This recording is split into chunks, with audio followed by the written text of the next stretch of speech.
Our westbound drive on US 2 along Lake Michigan shoreline was filled with blue skies, fluffy clouds, and sunshine once we crossed over the Big Mac.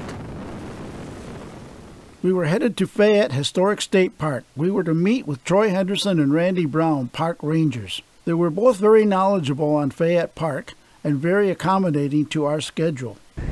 It became a state park in 1959, and ever since then the state of Michigan has been working to preserve the historic structures that remain, as well as interpret the history of the site through exhibits inside of buildings. Fayette became a town. It was established in 1867.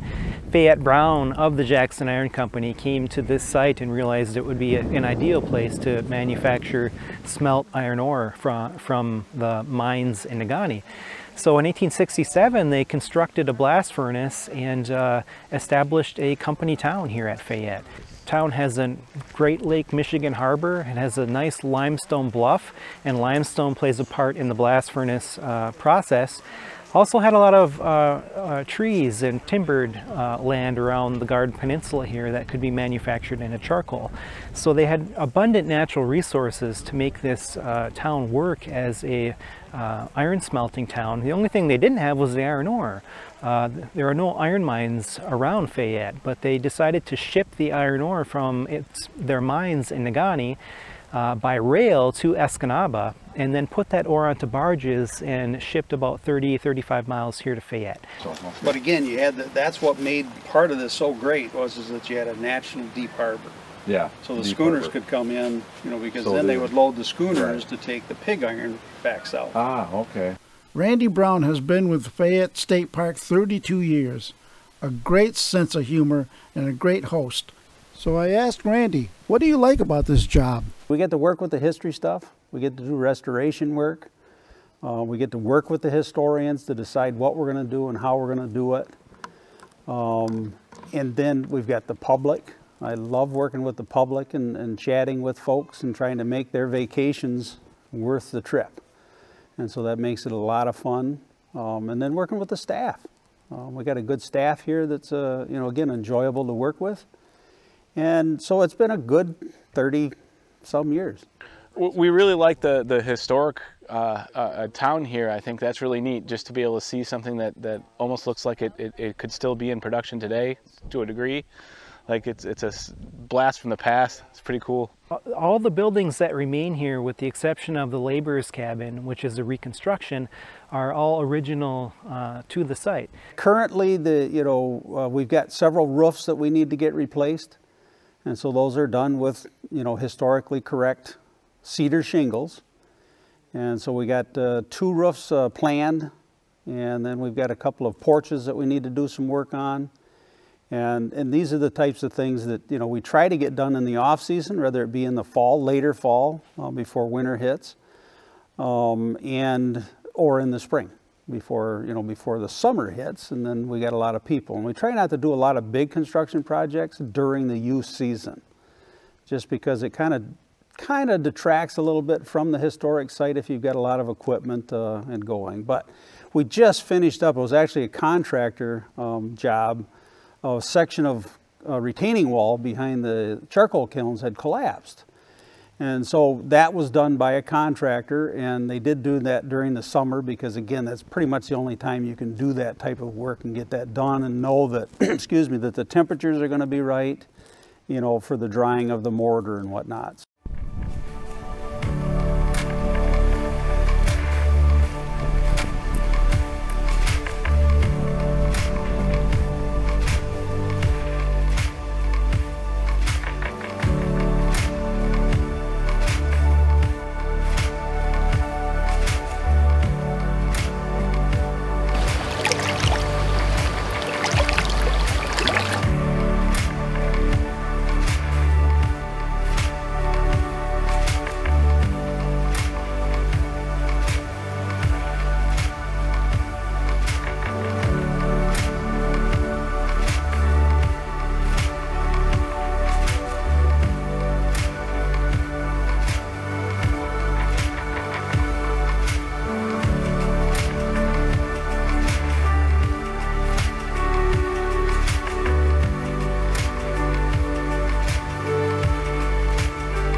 So I asked Randy, what about these ghost stories of Fayette and things that go bump in the night?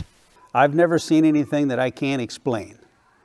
Now again, can you be down here after dark and get yourself a little bit twisted up because of noises or things that you think you saw?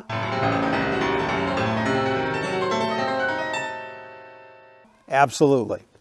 But I just can't buy into the ghost and the spirits. Yes, ghosts, no. There was a Detroit Free Press article that was, there was inmates in here working, and they insisted that they saw and heard things in the hotel. Again, was that the beginning of the ghost town part? I don't know, because this town was never abandoned. It was never a ghost town. Like, you know, like you picture the Old West with the tumbleweeds going through. It was never like that. When it comes to the ghost side of things, we do have a special event here every fall, and it's called a paranormal event. And you can actually go ghost hunting with real ghost hunters. And we're on our, this year was our 3rd season of that specifically. Our claim to fame, as we've said, is the historic site. But we have everything else here that every other Michigan State Park has. We've got a modern campground, which we're standing in now, 61 sites. We've got a picnic area, we've got a swimming beach, we've got fishing, we've got hunting, we've got cross-country skiing and snowshoeing. Yeah, well, I'm just coloring, but it's fun.